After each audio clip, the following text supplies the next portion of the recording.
There is a very specific kind of exhaustion that has no name. It is not the tiredness that comes from running a marathon or pulling an all-nighter. It is the tiredness of waking up already responsible, of walking into a room and immediately scanning every face to see who needs something from you, of finishing a perfectly successful day at work, coming home to a quiet house, sitting on the couch, and feeling absolutely nothing. Not peace, not relief, just gray, just empty, like the lights are on but no one is home inside of you. You know that exact feeling, don't you? Here is the question that nobody is asking. What if the very thing that makes you the most capable person in every room, your reliability, your radar for other people's emotions, your ironclad sense of responsibility, is also the exact reason you cannot remember the last time you felt genuinely deeply happy? Today, we are going to talk about the parentified adult. And I promise you, by the end of this video, you will not just understand what happened to you. You will see, maybe for the first time, that the child you once were was doing something extraordinary just to survive. Let's start with the symptoms. Because if this applies to you, you will feel this in your chest before you finish this list. You are the person that everyone calls in a crisis. Not because you asked to be. It just became a fact of your existence, like your eye color. You are the one who keeps family dinners from collapsing into arguments. You are the one at work who somehow absorbs the anxiety of the entire team. People describe you as so mature and so responsible and so together, and you smile when they say it, but inside there is a faint, tired voice that says, I have always been this way. I never had a choice. You feel guilty when you are not helping. Not productive guilty, existentially guilty. Like your worth is directly proportional to how useful you are to someone else at any given moment. Rest feels like a performance you are putting on rather than something you actually deserve. You struggle to identify what you want. Not in a dramatic way. In a quiet, confusing way. If someone asks you where you want to eat dinner, you genuinely do not know. You are so fluent in everyone else's preferences that your own have gone almost completely silent. And here is the one that really cuts. You look at other people who seem to fully inhabit their lives, who laugh loudly, who ask for help without shame, who cry openly, and you feel like you are watching them through glass. You are present, but somehow also outside of it. Observing, managing, never quite on it. If any of this landed, stay with me. Because the root of this goes back much further than you might think. The psychological framework behind this experience is called the child as parent dynamic, and it lives inside a broader concept called emotional neglect. Now, before you hear the word neglect and want to dismiss this, I need you to pause. Because this is where most people's defenses go up. You might be thinking, my parents weren't bad people. Nobody hit me. I wasn't neglected. And you might be right. But here is where the research gets genuinely strange. The most damaging form of neglect is not what was done to you. It is what was never there. Psychologists call this an act of omission, the white space in the family picture where something crucial should have been. It is the comfort that was never offered. The grief that was never shared. The conversation about your feelings that simply never happened. It is invisible. And that invisibility is precisely what makes it so hard to name and so easy to carry for decades without realizing the weight. When a parent becomes compromised by depression, by addiction, by grief, by simply being overwhelmed, someone has to hold a household together. And children are remarkably, heartbreakingly good at filling that vacuum.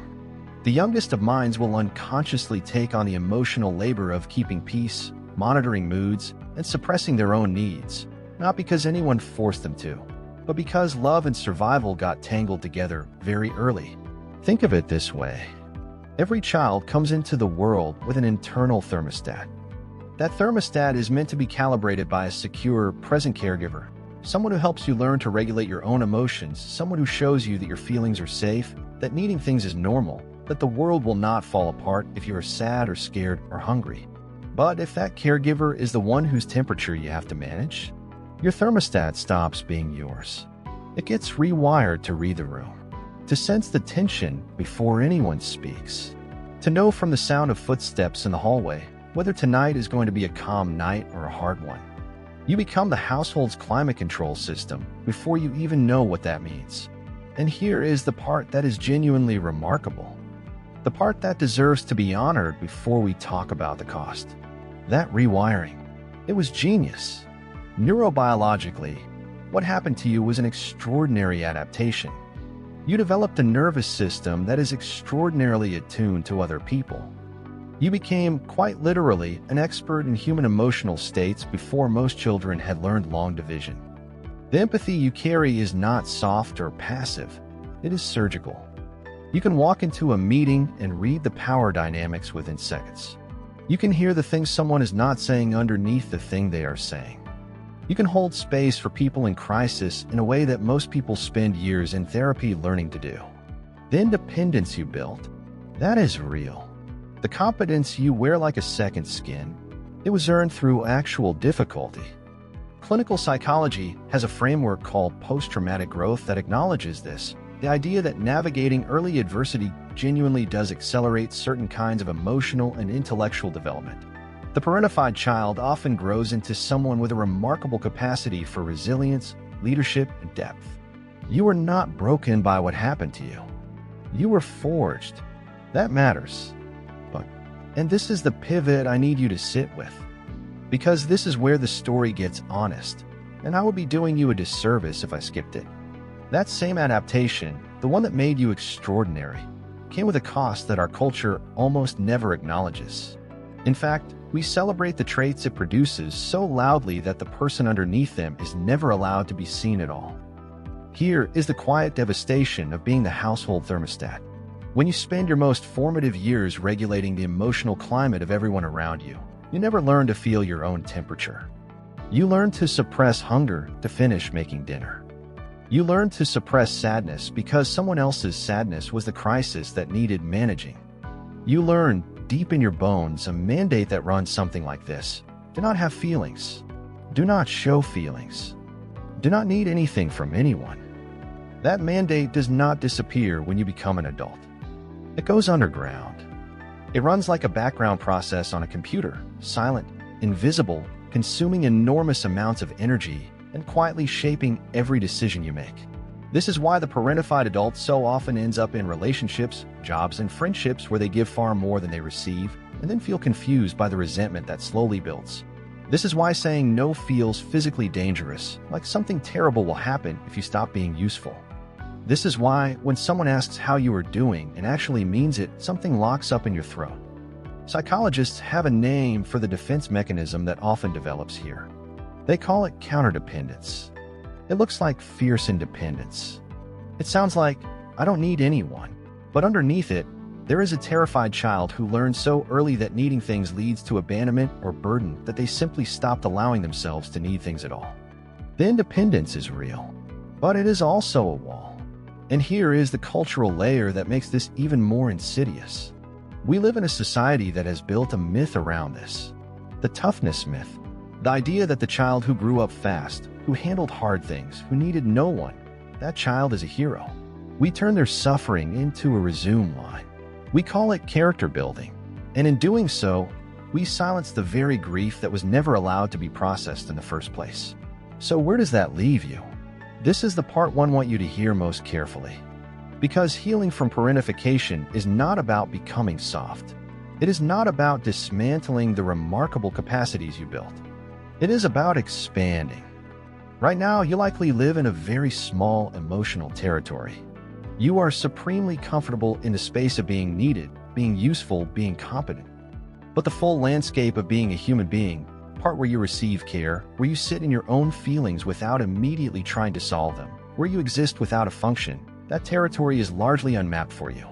The philosophical shift is this: you were never meant to be the man of the house at 10. You were never meant to carry that invisible luggage. And the fact that you did it so well that nobody even noticed the weight, is not proof that you were built for it. It is proof of how hard you worked to survive it. Reparenting is the clinical term for the work ahead of you. But in plain language, it means this: begin to listen to the self that was trained to stay quiet. Not dramatically. Not in a way that dismantles your life. Start small. The next time you feel that baseline gray, instead of pushing through it or analyzing it away, Ask yourself one question: what do I actually feel right now? Not what should I feel? Not what is productive to feel. What do I feel? Learn to say no without a reason. Just no. Not because you are being difficult. Because a full sentence with a subject and a verb is something the parentified child never got to say. Practice it like a language. It will feel wrong at first. That wrongness is not guilt. It is the feeling of your nervous system slowly, safely expanding. Set one boundary this week that costs you nothing but your own discomfort. One small act of choosing your own temperature. And understand this: the capacity to be alone, to sit in a quiet room without reaching for your phone or someone else's crisis, is not loneliness. It is the beginning of knowing yourself. It is the garden you were always supposed to play in but never got to. The philosopher in a room might ask, if we keep rewarding the child who grows up too fast, who needs no one, who holds everyone else together, are we building a generation of extraordinarily capable people who have forgotten how to be alive? I think the answer is yes. And I think you already suspected that. That is probably why you are here. If this video reached something real in you, something you have been carrying for a long time without quite having the words for it, I want you to do one thing. Not subscribe, not share. Just drop one word in the comments. The word that described what you felt watching this. Because sometimes the most powerful first step in becoming known is simply allowing yourself to be seen. We are not done here. The next video in this series goes deeper into why people who were parentified often unconsciously recreate the same dynamic in their adult relationships, and what it actually looks like to break the cycle without burning everything down in the process. You were never meant to be the thermostat. You were always meant to feel the warmth.